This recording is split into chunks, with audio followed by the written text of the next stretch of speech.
News is a serious business. Yeah, I have to rein you in sometimes. Well, it doesn't stop us laughing at it. It doesn't stop us having an opinion on what's going on. Yeah. And it certainly will not stop us reflecting what you think. Weekdays from 6 to 9:30 on GB News. I'm Dan Wootton. Join me Monday to Thursday from 9 to 11 for the feistiest and most fun news debate on TV, where free speech reigns. I'll bring you a sharp take on the day's biggest stories, bombshell newsmaker interviews, and A-list guests. And I guarantee you, no spin, no bias, no censorship, and no reason to go to bed. That's Dan Wootton tonight, Monday to Thursdays from 9 on GB News.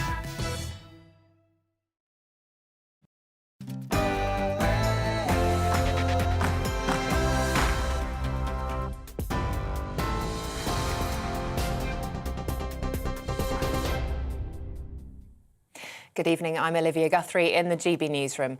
Messages of support are being posted after Buckingham Palace confirmed the Queen has tested positive for COVID.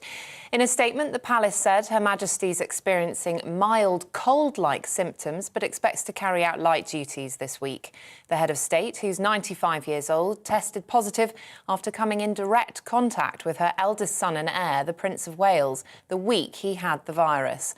Buckingham Palace says she'll continue to receive medical attention and follow all appropriate guidelines.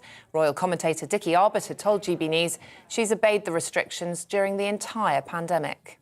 Nobody can forget that picture of the Queen sitting in the choir stalls at St George's Chapel at the funeral of her husband, the late Prince Philip, sticking to the regulations, social distancing. So they have stuck to the rules.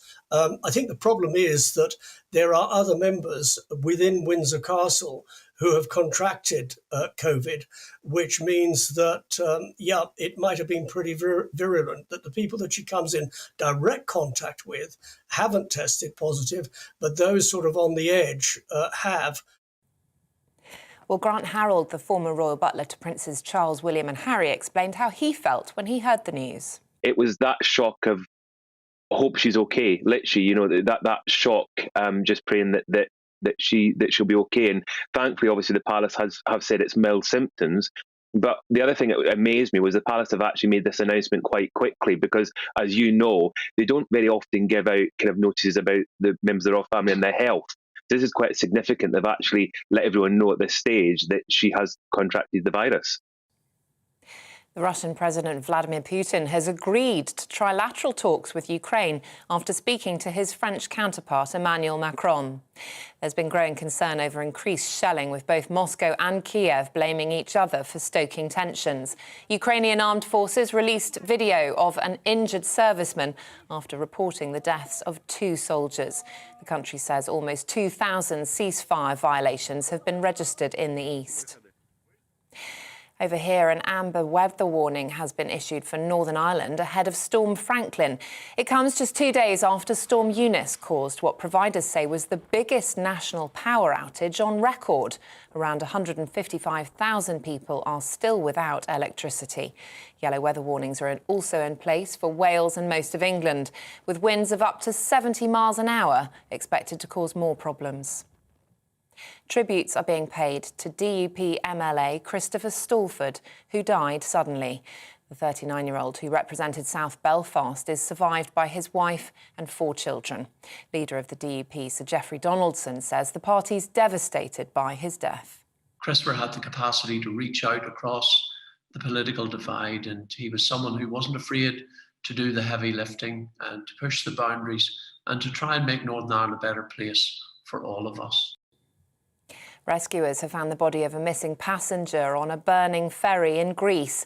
The discovery came just hours after a survivor was located on the stern of the vessel as it was being towed towards Corfu. The fire on the Italian-flagged Euroferry Olympic, which was sailing from Greece to Italy, started in the early hours of Friday morning. 10 people are still unaccounted for. Canadian police will make what they hope will be a final push to clear the capital of demonstrators. Police, who've arrested 170 people, have been using pepper spray and stun grenades to clear lorry drivers from the city centre after 3 weeks of protests against vaccine mandates. The self-styled Freedom Convoy has inspired similar protests in France, New Zealand and the Netherlands. And Great Britain has won its first Olympic curling gold medal in 20 years. The women's team dominated the final against Japan to win 10-3. In a message, the Queen sent her warmest congratulations to both the men's and women's teams on their outstanding performances. Captain Eve Muirhead says it was a proud moment. I feel phenomenal. It's a moment that we're going to remember forever. This team has put in a fantastic shift this week. We're very proud of each other, and yeah, we can't wait to celebrate together. TV, online and DAB plus radio. This is GB News. We'll have more at the top of the next hour.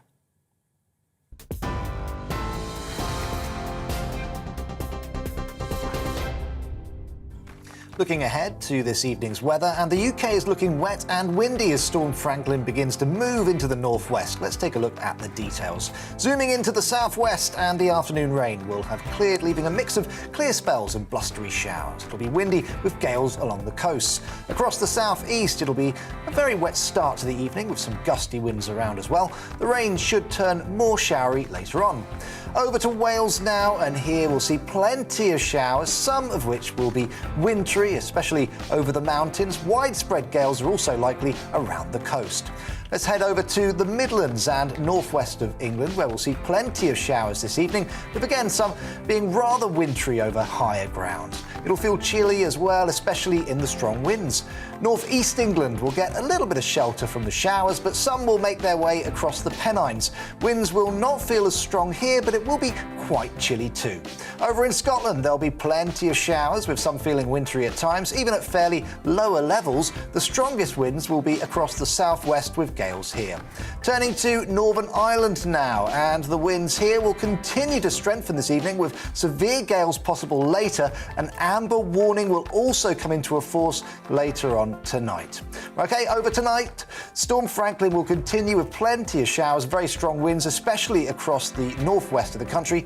That's how the weather is shaping up overnight into tomorrow.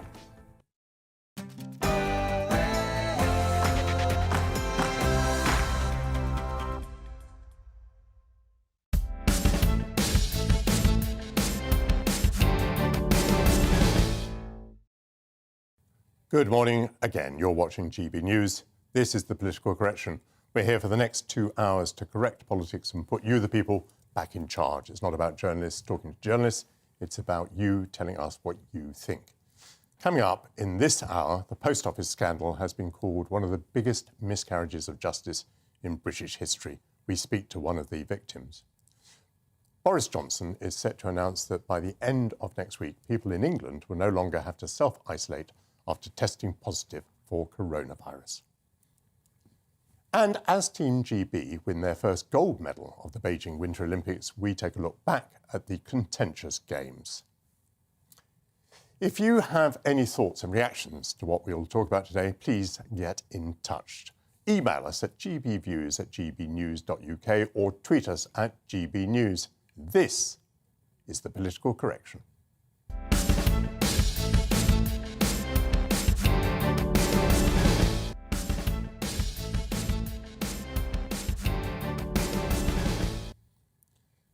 At last, a public inquiry was launched this week to determine why more than 700 sub-postmasters and mistresses were wrongly convicted due to a flaw in a computer system between 2000 and 2014. It will look at whether Fujitsu, who developed the system Horizon, knew that the system had flaws while its data was being used. Why was this allowed to happen? What now needs to be done? Joining us to discuss this is the former sub-postmistress Janet Skinner, who's recently been vindicated after serving 9 months of a prison sentence. Good morning to you, and thank you so much for coming on the programme. I believe that your conviction, your prosecution and conviction, followed you raising the alarm that there was something wrong with the accounts in your sub-post office. Is that right? Yes, that was back in 2006, which I was prosecuted for and then sent to jail in 2007. And is it right that you were advised by your own solicitor to plead guilty to a lesser charge to avoid facing conviction for a greater charge? In other words, that you were advised to say that you had committed a crime that you had not committed? Yeah, what he advised me to do was the post office prosecution team had offered a plea and said if she takes a guilty plea for the false accounting, we'll drop the theft. But they'd already cleared me of theft anyway. I mean, they had access to all my financial details. So there wasn't anything else to prove. I mean, hindsight's a wonderful thing. And I ended up taking the guilty plea because he said if I pleaded guilty to it, then I wouldn't get a custodial sentence, but I got a custodial sentence anyway. Paul Embry is going to ask you a question. Janet, I was just interested, really, what impact did this have in terms of your own reputation within your community? Because obviously postmasters, sub-postmasters, sub-postmistresses are often pillars of their communities, and when they're hauled off to jail in this way, it clearly affects their standing in a very serious way. What did it mean for you in terms of your reputation and your relationship with your community? Hull's quite a small town. And obviously the papers didn't actually print a very good story about me. People shunned me. Do you know what? I spent 14 years being actually embarrassed to say my full name just in case people recognised who I was. That was just, and I mean, when I went to jail, it was my kids that was left behind who had to deal with what was being said about me in the tabloids and things. Janet, it doesn't seem to me that anybody has been held to account for what has happened. Is that something that bothers you? Do you feel embittered about that? Yeah, I do. People think this is all about getting compensation. And for me, do you know what? It's not. It's about justice. I mean, I was prosecuted in 2006, sent to jail 2007. And I mean, there's been numerous victims that have been sent to jail. And there's obviously there's 736 convictions that they've taken, which works out between the actual time of the installation of the Horizon system up to 2014, works out one per week, per year, for every year. So, and for somebody to never be held to account, I don't just want this inquiry to just take all the information and then nothing happen at the end of it. This isn't just about one person. This is about a number of people who've overviewed what's been going on. Janet, you feel then that you could have expected the management of the Post Office to spot that something untoward was happening, to show some curiosity about why so many hundreds of postmasters, sub-postmasters and mistresses were being prosecuted? When you go from, I mean, because it was manual up to 2000, and balancing was extremely easy because you had like two ledgers. You had your daily ledger and then you had your weekly ledger. So everything that you did daily was transferred into your weekly.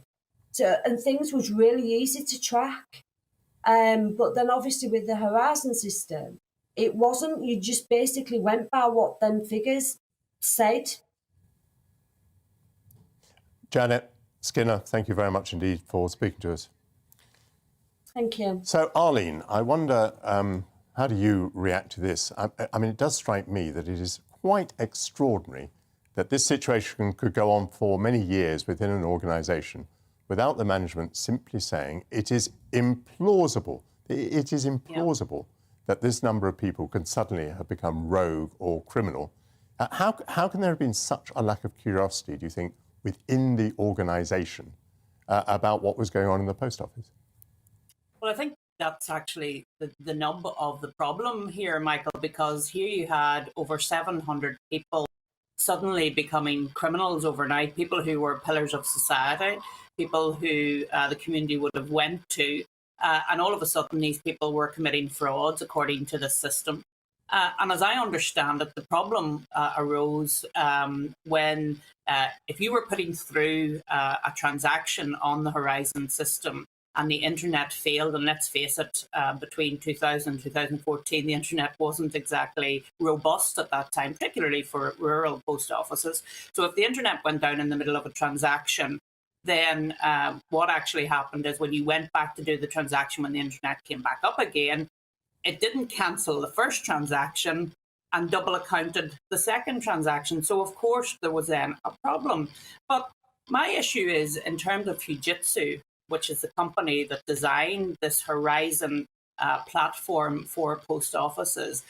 If they knew there was a problem during those 14 years, then those people who give evidence in cases such as the one that we've heard of were actually committing perjury, because they have given evidence that these people have committed fraud, committed theft, when in actual fact, the problem was the platform, the problem was the technology.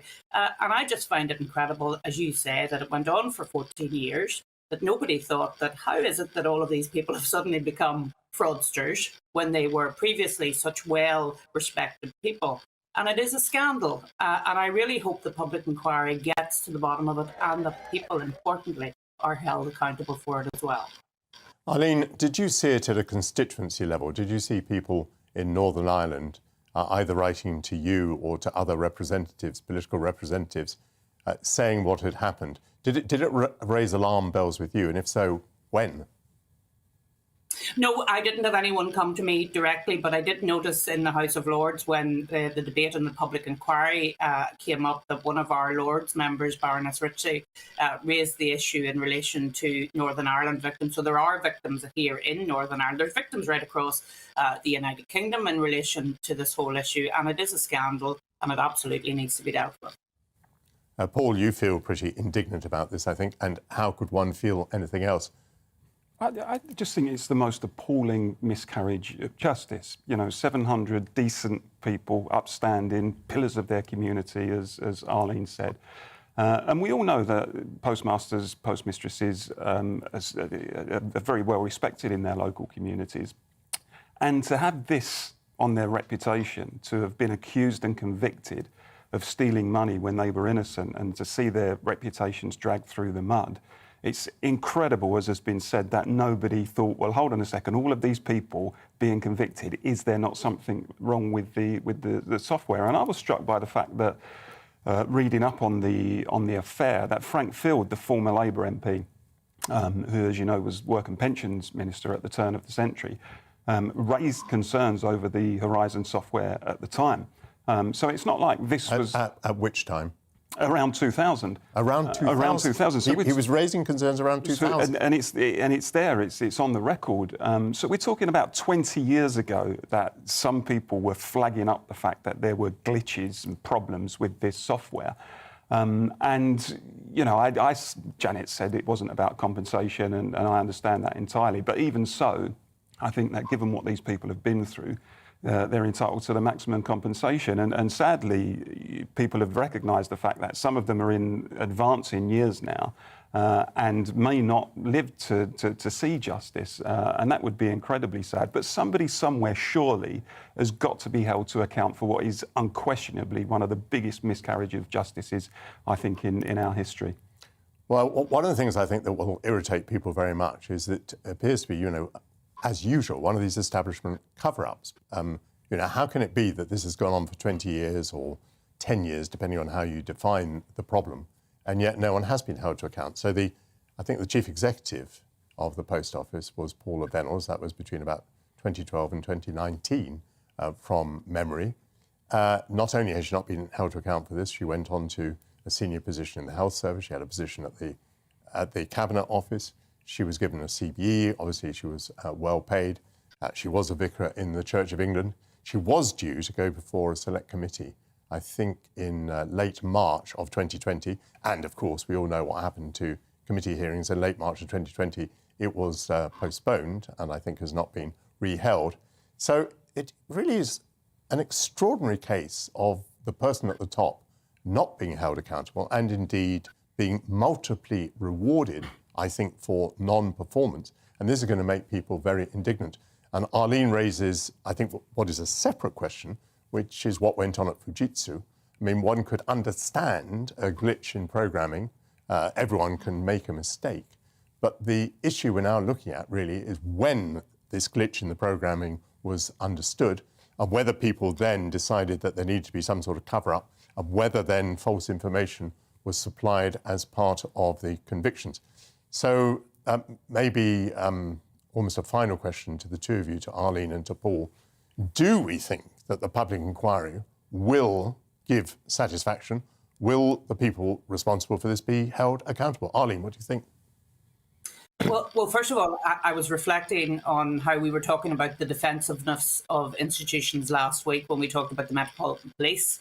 And here we have another big institution, the Post Office, which of course is 100% owned by the government, being defensive about something that has impacted on individual lives. And we should remember that one of those involved actually took his own life. So, I mean, this has had a huge impact on these individuals, and we shouldn't minimise the fact that the stigma that these people felt. And you heard Janet saying that she wouldn't use her full name in case people recognised her. I mean, that is an incredibly huge issue for an individual person to have to deal with. But I do hope the public inquiry gets to the truth. The public inquiry has got statutory powers, so they can ask for documents and data. And I hope that they use those powers to get to the bottom of all of this and to bring some semblance of justice. They can never be fully compensated for what they've gone through, but they should at least, hopefully, get some semblance of justice and people are held to account for what has happened. Oh, Paul, it all takes so long, doesn't it? Do you have faith in the public inquiry? Not particularly. I don't have faith in public inquiries generally. We live in a culture now, sadly, where nobody falls on their sword. Nobody takes the drop when they're head of an institution that has failed badly, as has happened here. But I hope the public inquiry at least asks the right questions, you know, and holds Fujitsu to account for the glitches, and did they know about them, and when did they know about them? When did the post office managers know that this was a serious problem? Why didn't they flag up the fact that so many of their postmasters and postmistresses were being convicted? Was that not a warning light to them? So I hope it asks the right questions at least. As to whether it will deliver justice, we can only wait and see. I suspect that the indignation expressed by the three of us on this programme and the great sympathy that we feel for Janet Skinner, who spoke to us earlier, will be shared throughout the country. So I think there's a tremendous burden of responsibility that falls upon this public inquiry. Coming up after the break, we talk about Kamila Valieva, the 15-year-old Russian Olympian at the centre of the doping scandal. And as the Prime Minister announces an end to public COVID restrictions in England, we ask if it's the right time for that. And what is the legacy of lockdown? That and much more after the break. Don't go away, please.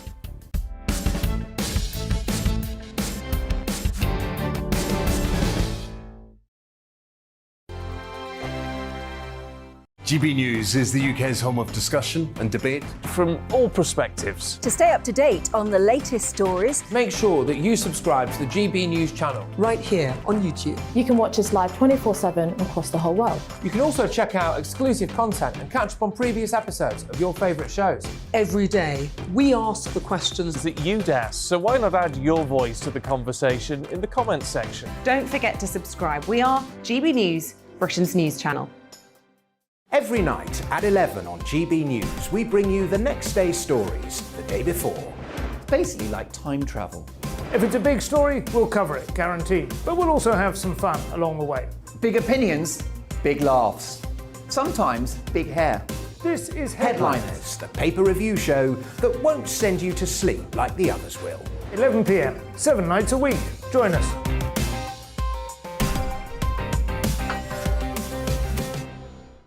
Hello there, I'm Eamon Holmes. And I'm Isabel Webster.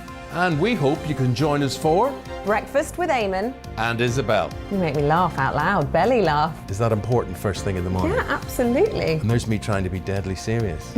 News is a serious business. Yeah, I have to rein you in sometimes. Well, it doesn't stop us laughing at it. It doesn't stop us having an opinion on what's going on. Yeah. And it certainly will not stop us reflecting what you think. Weekdays from 6 to 9:30 on GB News.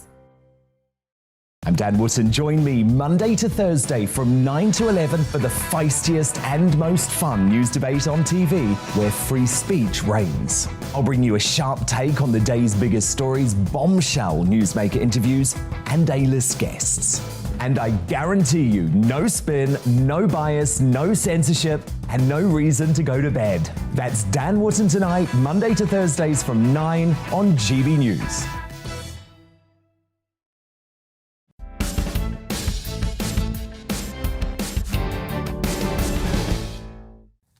Welcome back to The Political Correction. Not surprisingly, your views have been pouring in during that discussion that we were having about the scandal with the post office sub-postmasters and sub-postmistresses. And John has said, I have only one question. Why has the Serious Fraud Office or National Crime Agency not opened an investigation into the post office and the staff of the legal office? Paul, what have you got?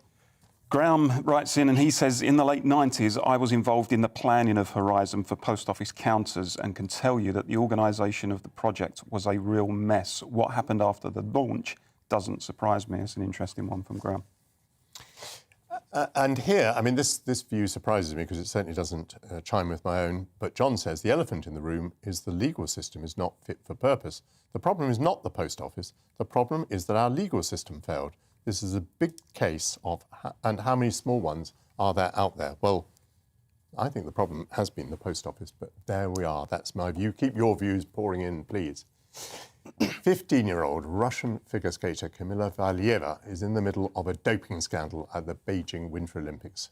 After testing positive for a banned substance, an anti-doping case has been opened to decide whether she will be awarded for any medal performances at the Games. She finished in 4th position in a single event after falling over several times during her performance, and onlookers have criticised her coach for her reaction after the falls and expressed sympathy for the athlete who was visibly distraught. To discuss the story, we're joined by Aidan Mcgee. Aidan, first of all, may I ask you, how well or badly do you think that the scandal has been handled by the Olympic authorities? I think it's been atrocious, actually, Michael. I mean, the president of the IOC, Thomas Bach, actually said he felt very cold when the 15-year-old Kamila Valieva left the rink the other night, having made several mistakes, as you mentioned just in the link just a few moments ago. But then you have to say, well, he's the president of the IOC. He's kind of presiding over this, as his title implies. Why isn't more done? Why, even if the rules don't require her to leave competition right now, what benefit was there for her to go out there and perform and make all those mistakes and be visibly upset? And then there's a question of what's it doing to this young girl mentally to have to go through this.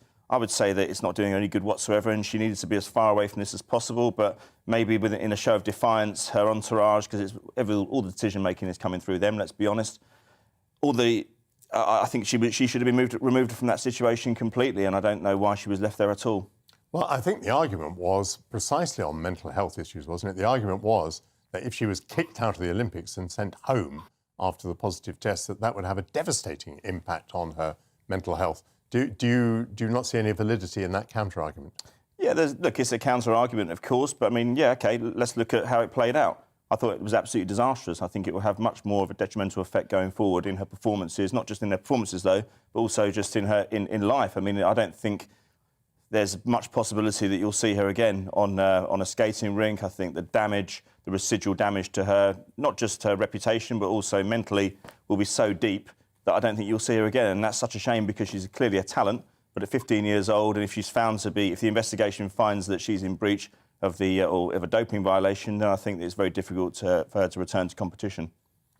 What do we make of the behaviour of the coach after she had made these mistakes on the ice rink and fallen several times? As we saw on the screen just there, the coach was more or less yelling at her, what we were thinking of, what was on your mind, where was your mind? Is this just par for the course? I mean, is there no greatness in sport without that sort of behaviour? Or do you think there's an exceptional case which borders on child abuse here in the way that these young Russian athletes were trained? I think the problem here is Thomas Bach, the IOC president, said, we've seen. Sorry, I'm having a diabetic hypo at the moment. I have to. I'm just a slight one. I have to recover my composure. I do apologise. No, you go ahead. I was just wondering whether actually in sport, it's kind of necessary for the coaches to be as tough as that, or are we seeing something rather special, rather exceptional, rather horrible in Russian skating?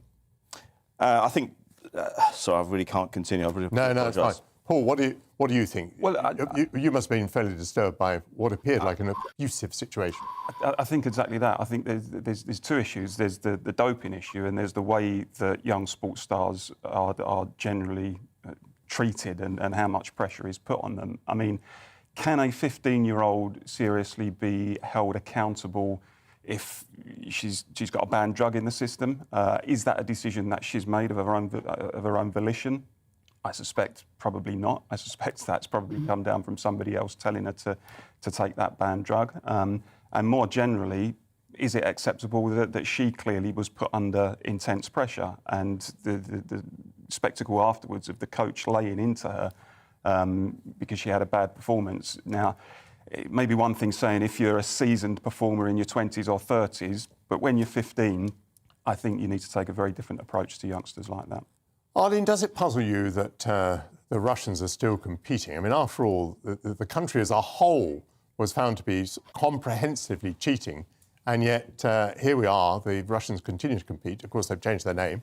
They're not called Russia anymore, they're called the Russian Olympic Committee. But it doesn't seem like any truly effective action has been taken against the Russians. No, and I think Russia is probably one of those countries which, because they're so big, people don't want to take action against them, which I think is wrong, of course, because if they are breaking the rules, there should be consequences for that.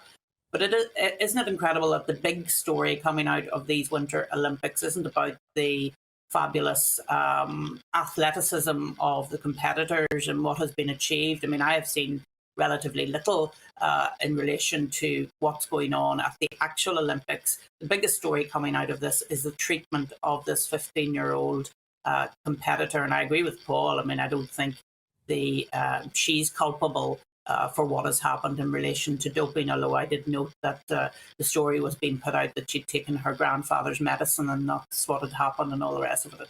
It's completely unbelievable. But the way in which she has been treated, not giving her, and her mental health had been talked about, so not giving her comfort when she came off after what had happened, actually berating her. I mean, I just felt it was very difficult to watch, to be honest with you, Michael. And for all of our young sports stars across the country, I hope they get better coaching than that and more encouragement. Yes, you have to be motivated. Yes, you have to be tough and have resilience. But you also need to be comforted when things don't go to plan. And I think that's an important message to say as well. This may not be the last time in this programme that we talk about effective action against the Russians. May not be the last time we mention the Winter Olympics either. But Priti Patel has announced that the golden visa scheme used by wealthy individuals will end this week, citing security concerns over financial corruption, particularly by Russian oligarchs. The scheme permits investors who contribute upwards of £2 million into the United Kingdom to fast-track acquiring a visa. It's part of a wider government crackdown on illegal financial activity. Some legal experts have questioned the decision, saying that it may deter investment and talent from other nations coming to the United Kingdom. So, Paul, how do we strike the balance here? I mean, I am personally shocked that the scheme exists. I mean, it seems to me absolutely tailor-made for corrupt money. I don't enjoy living in London, a city which is now, has a tremendous reputation for dirty money circulating. You look at vast property developments in London and you're told that they have been bought up by oligarchs. This puts pressure, by the way, on property prices in London and in Britain. But then people are saying, yes, but we want the money to be invested in this country. And maybe they're sort of saying, well, even if it's dirty money, we want the money. Where do you come down on this, Paul? Well, I think arguably there's been a bit too much foreign investment over the years in terms of people from overseas buying up our assets and, as you said, pushing property prices up. And I do think we should screen people. I do think we should take a very robust view on who is allowed to get a visa, who is allowed to invest in our country. And I think the process should be a very rigid one. I think we have to look at people's backstories, we have to look at their history, we have to consider what their motivations are for wanting a visa or for investing in the country. We have to consider what good that will do, if any at all, for wider society, for the economy. And if they don't get a clean bill of health, then frankly, we do have to say, look, there's no place here for you. I don't think this is necessarily a party political thing, because arguably these rules were relaxed most when the new Labour government was in power. Which I think is a sad thing, but certainly I think this is the right move. We need to be much more robust in terms of screening people who want to invest in this country. Arlene, it is indeed striking that this policy has been in place for a long time. I think since 1994, so it has spanned Labour and Conservative governments, and of course the coalition government for that matter.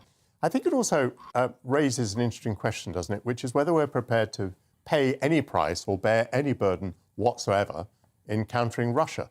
Because if there are those people now arguing, oh, we've got to keep the 2 million golden visa scheme because we're going to lose a bit for the British economy, well, then it raises the question as to whether we're willing to do anything in order to sanction the Russians. Oh, I think that's right. And Priti Patel has been writing in the Daily Telegraph today about all of this and saying that she's going to take action, and it's not just going to stop with the ending of the golden visas. But you're right. I mean, this has been around for quite a long time. 1994, they were brought in. They were extended in 2008 under Gordon Brown, as Paul has said. There were some restrictions put in during the coalition government. But I mean, there's a difference between investing in the UK and having a visa. I mean, the two things are separate. So when people argue that if you do away with these golden visas, that you're actually going to cut off inward investment, I don't accept that, because you can still invest in the UK in a business without having a visa to come here. Those two things are separate. And I do think it's time that our government took action against rogue states and against the so-called dirty money that's coming into the UK. I mean, it's been around for a long time. It has taken the Russian aggression on the Ukrainian border to see some action in relation to this. But I'm glad it is happening now. And I hope that we've learned the lessons from all of this, and that we don't introduce something like this again in the future. Yes, I mean, I've been very disturbed. I've seen that within the European Union, there are governments from island economies that offer passports and even numbers of passports to families, to people making quite small investments. So what that means is that people have money, can obtain a European Union passport. Once you've got a European Union passport, of course, you can travel and settle anywhere in the European Union. So, I mean, there are different aspects to this scandal. So, Paul, you're happy with what Priti Patel is doing. I was rather shocked that I think we've been shamed into this by foreign pressure. It has been other governments saying, look, we're trying to have a common front against the Russians, and London is well known as being the centre of dirty Russian money. There's some national shame in that, isn't there?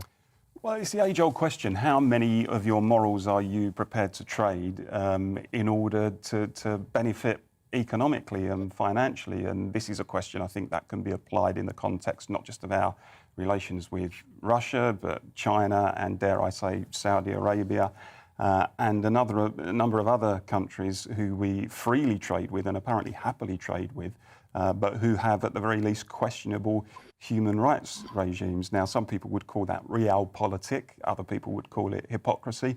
I just don't think we should be selective about this stuff. We need to be consistent. If we apply that criteria to Russia, we should apply it to other countries as well.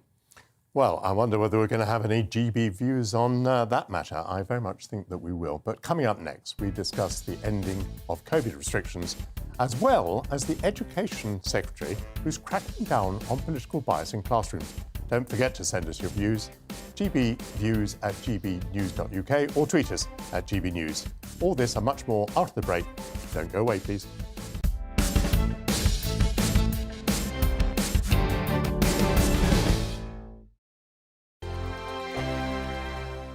GB News is the UK's home of discussion and debate from all perspectives. To stay up to date on the latest stories, make sure that you subscribe to the GB News channel right here on YouTube. You can watch us live 24/7 across the whole world. You can also check out exclusive content and catch up on previous episodes of your favourite shows. Every day, we ask the questions that you'd ask, so why not add your voice to the conversation in the comments section? Don't forget to subscribe. We are GB News, Britain's news channel.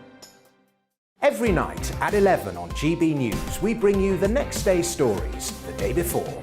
It's basically like time travel. If it's a big story, we'll cover it, guaranteed. But we'll also have some fun along the way. Big opinions, big laughs. Sometimes big hair. This is Headliners, the paper review show that won't send you to sleep like the others will. 11 p.m, 7 nights a week. Join us.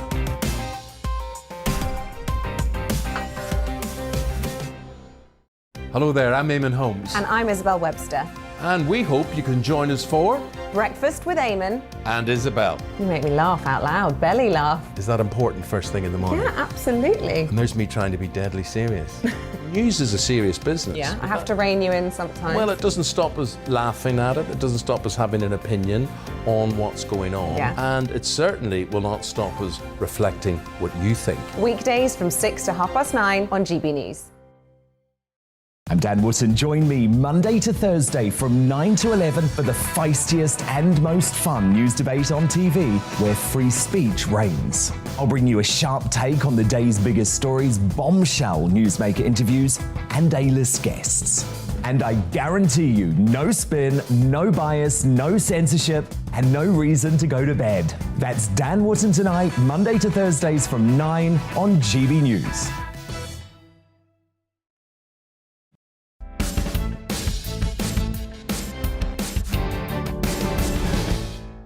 Welcome back to the Political Correction, and thank you for sending in your views. On the Olympics, Kim says that the Russian skater, should have been banned. They just took a chance because it's in China. No Russian should be there in any event. Robust. And Alex says, also on the Olympics, can someone please ask, is this all about Russia hating? A GB athlete did something that lost his whole team a medal, talking about the sprinter, and we had our silver medal chalked off, and no one is speaking about it. Last night, Boris Johnson announced a new plan for living with COVID-19, with all public restrictions expected to be scrapped as the government praises its vaccine rollout. Certain measures, such as surveillance of trends in public health and increased testing, will be retained to allow the government to respond to new variants. Number 10's statement acknowledges the detriment that successive lockdown measures have had on mental health and education, but reiterated the necessity of those restrictions for the sake of saving lives during the pandemic. Well, is the Prime Minister right to end the measures now and have the restrictions proven to be a success or a failure? Paul, I mean, it strikes me that this is now going to be one of the great battles, because everyone says we must learn the lessons from the pandemic. But of course, what you see as the lessons from the pandemic depends on your position on the political spectrum, your position on the libertarian spectrum, perhaps. What do you think, first of all, about the ending of the restrictions? And what do you think about the battle for the lessons to be learned? I think the ending of the restrictions is correct. I mean, when we didn't apply the restrictions at Christmas, we had all forecasts of doom that it was going to result in thousands of deaths. When the restrictions were lifted last summer, last July, the same people made the same forecasts, and on both occasions they turned out to be wrong, which kind of makes you question whether the lockdowns that we did undertake earlier on were indeed necessary. And there needs to be balance in the debate. For example, a couple of weeks ago, Johns Hopkins University published a detailed study that said that lockdown had really been ineffective in terms of reducing COVID-related deaths. It was something like 0.2%, but had come at enormous social and economic costs. So I think that the people who called it wrong last time are probably calling it wrong again this time. We do need to get back to normal. We need to be treated like grown-ups, and we need to learn to live with it, absolutely. And there's a new book out by Professor Woolhouse, who's a member of the SAGE committee. And I see this as an early attempt to decide what lessons we have to learn. So Professor Woolhouse, for example, says that he was calling for urgency very early on in the pandemic, and that he felt that closing our borders earlier would have been a good idea.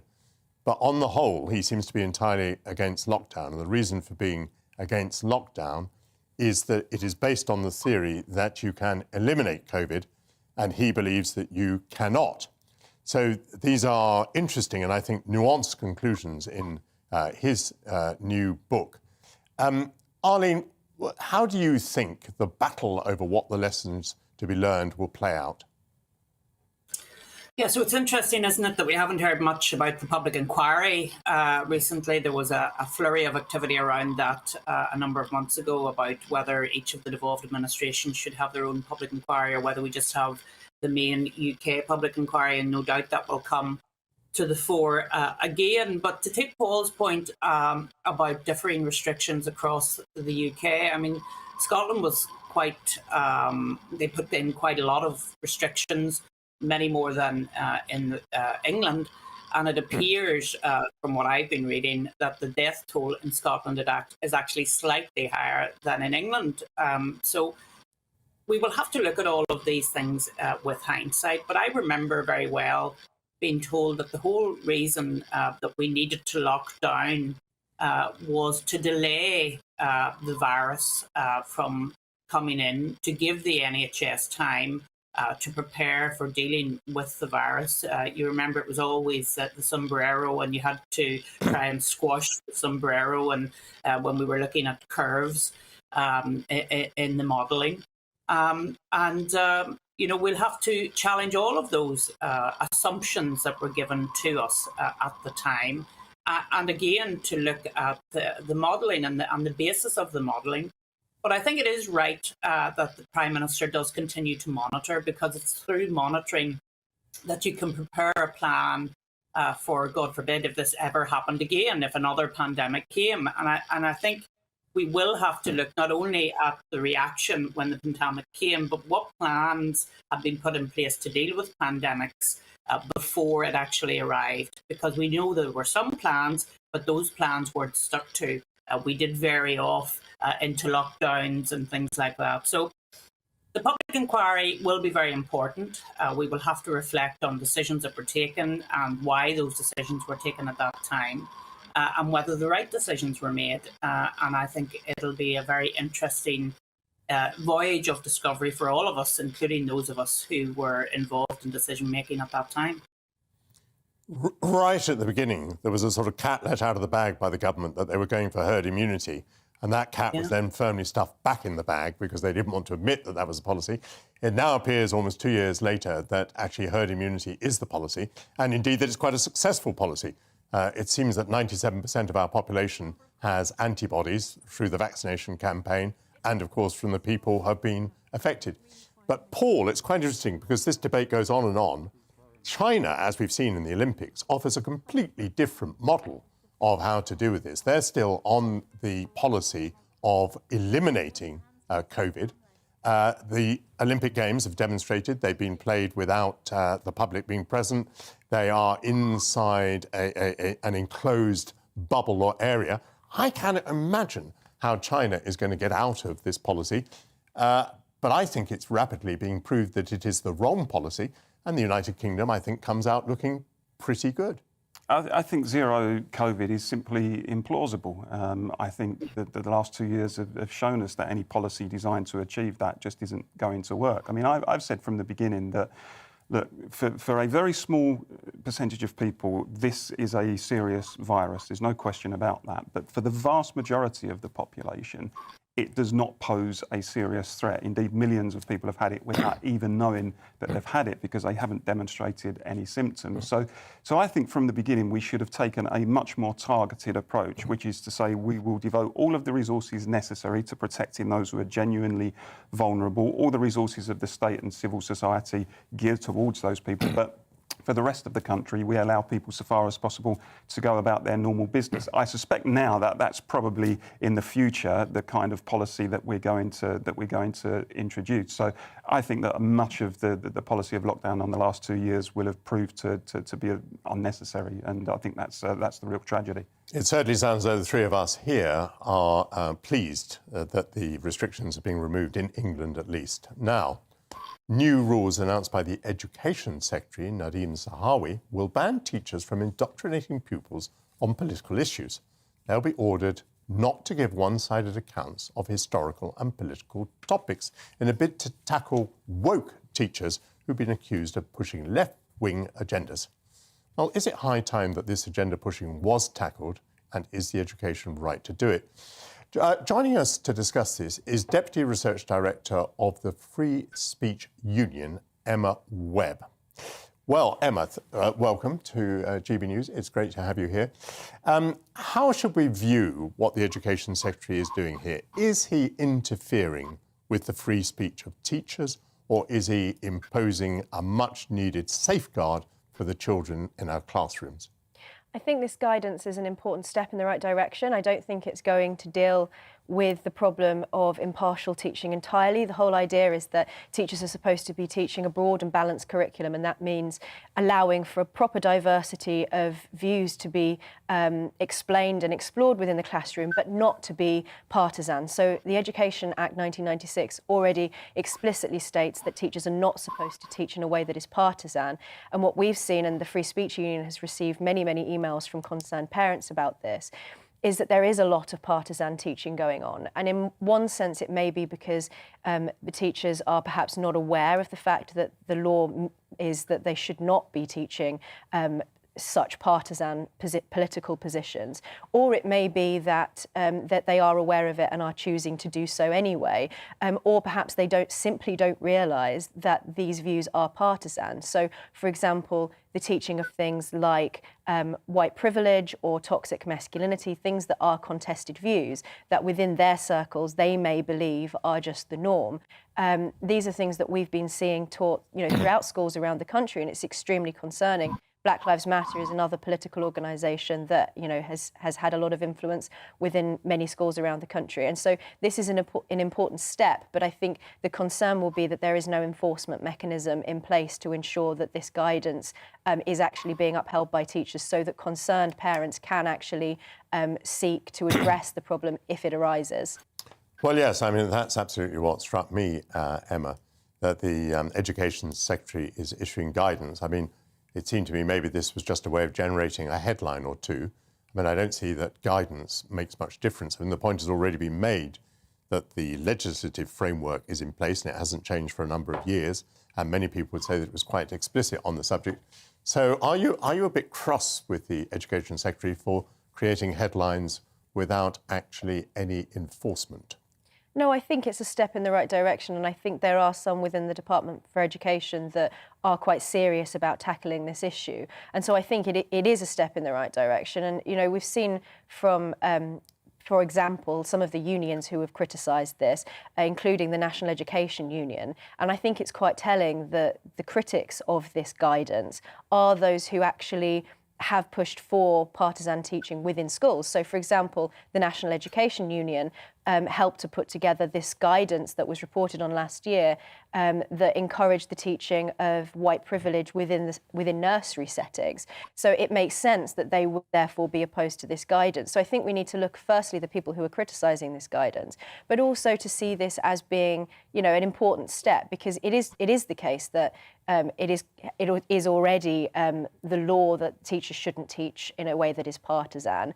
But it is also, even though this is non-statutory guidance, this does give teachers an important reminder that they are supposed to be teaching impartially, and gives them examples of what that means in a current context, whether it's relating to climate change or whether it's relating to issues to do with race, or as we've seen, to do with the British Empire.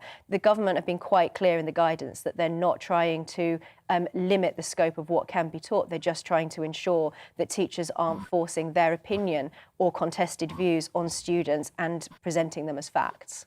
Well, we're fortunate to have on our show one of Britain's best-loved trade unionists, that is to say, Paul. So, Paul, what is your reaction to the position of the National Education Union? I'm not sure much of the trade union movement would share your assessment there, but it's very flattering anyway. Look, I mean, I suspect that the teachers' unions will oppose any guidance along these lines. I think that they will probably be quite happy for many of their teachers to kind of peddle their own particular views in the workplace. But my view is simple. Look, schools are for teaching and not for preaching, ultimately. I didn't know any of my teachers' political views when I was at secondary school. I never asked them, and they never volunteered the information. I suspect they wouldn't have dreamed of volunteering the information. But it seems to me when you go into schools now, there is very much an attempt to peddle particular political, moral, cultural positions and to indoctrinate children into articulating those positions. Now, I'm a great believer in free thinking and in children taking part in political debates, but it needs to be done in a balanced and measured way, and it shouldn't be done in such a way that they just regurgitate a particular view because it's come down on high from the teacher, and that does seem to me to be what's happening in some cases. The thing in the Nottingham school recently where the kids were encouraged to write letters to Boris Johnson calling on him to resign. I want Boris Johnson to resign, but I don't necessarily support that kind of method. So we do need to look seriously at these sorts of issues. So, Emma, let me put a practical example to you. It has been taught for many years that Sir Winston Churchill is a great national hero. Is it also possible, in balance, to say, but he was also the Prime Minister at the time of the Bengal famine, where possibly we don't know how many millions of people died. Is it possible to teach those two things alongside each other? I think it is. And, you know, the guidance that the DFE have issued actually is quite clear that teachers should use their own reasonable judgment in this. And so, you know, when we're talking about particular historical figures and we're talking about putting people in context, often what you see is actually that the context in which they're put gives a very partial selection of facts that are particularly negative. And so in the case of someone like Winston Churchill, you can present, and again, this, as the DFE guidance states, it should depend on the age of the student, and perhaps when it comes to contested histories, that should be something for older students when they can actually make their own critical assessment of those facts. But to present, you know, just simply the historical facts about a particular individual, explaining why they are such a renowned figure in our history, but also explaining the historical context of that.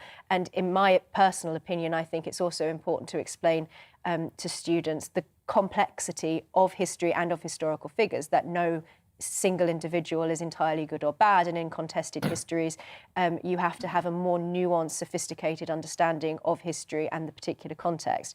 So I think it is possible to present those histories in a balanced way, but as the guidance states, you know, it's something that teachers should be sensitive to the age of the student, or it actually says in the guidance the developmental stage. Emma, thank you very much for that. Earlier, our sports editor, Aidan, wasn't feeling very well when he was sitting here on the sofa with us. I'm pleased to say that he's now feeling good again, so that's a great relief.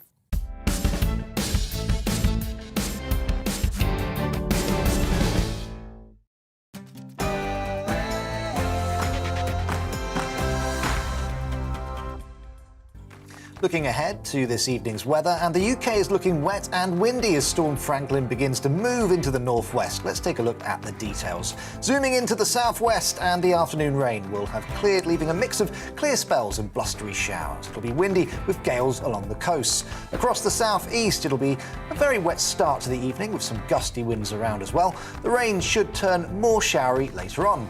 Over to Wales now, and here we'll see plenty of showers, some of which will be wintry, especially over the mountains. Widespread gales are also likely around the coast.